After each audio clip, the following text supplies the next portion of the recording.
বছর শেষে বার্ষিক পরীক্ষা নিয়ে যখন ব্যস্ততা বাড়ে ঠিক তখন সহকারী শিক্ষকদের কমপ্লিট শাটডাউন কর্মসূচিতে বিশৃঙ্খল অবস্থা সরকারি প্রাথমিক বিদ্যালয়গুলোতে।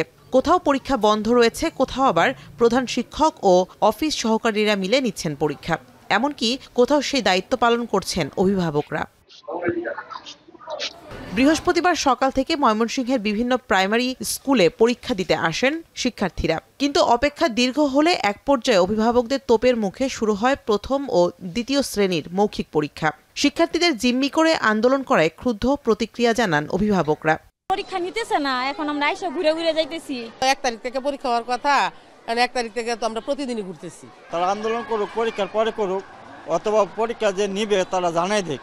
একই অবস্থা কুমিল্লার সরকারি প্রাথমিক বিদ্যালয়গুলোতেও। প্রথম দিনের পরীক্ষা না হয় আজও ছিল অনিশ্চয়তা। পরে অফিস সহকারীদের নিয়ে প্রধান শিক্ষকদের তত্ত্বাবধানে শুরু হয় পরীক্ষা।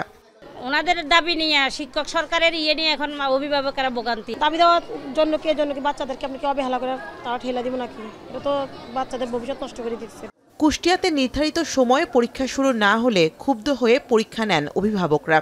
এ সময় প্রশ্নপত্র বিতরণ, নজরদারি থেকে শুরু করে শৃঙ্খলা রক্ষায় সবকিছুই করেন তারা। অভিভাবকরা বলছেন, শিক্ষকদের উচিত ছিল পরীক্ষাকে আন্দোলন কর্মসূচির বাইরে রাখা।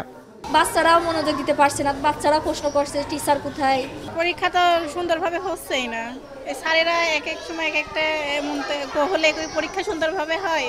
এদিকে বুধবার প্রাথমিক ও গণশিক্ষা মন্ত্রণালয়ের এক বিজ্ঞপ্তিতে সহকারী শিক্ষকদের কাজে যোগ দেওয়ার নির্দেশনা দেওয়া হয়। নির্দেশনা না মানলে শিক্ষকদের বিরুদ্ধে চাকরি আইন ও আচরণ বিধিমালা এবং ফৌজদারি আইন অনুযায়ী ব্যবস্থা গ্রহণের হুঁশিয়ারি দেওয়া হয়।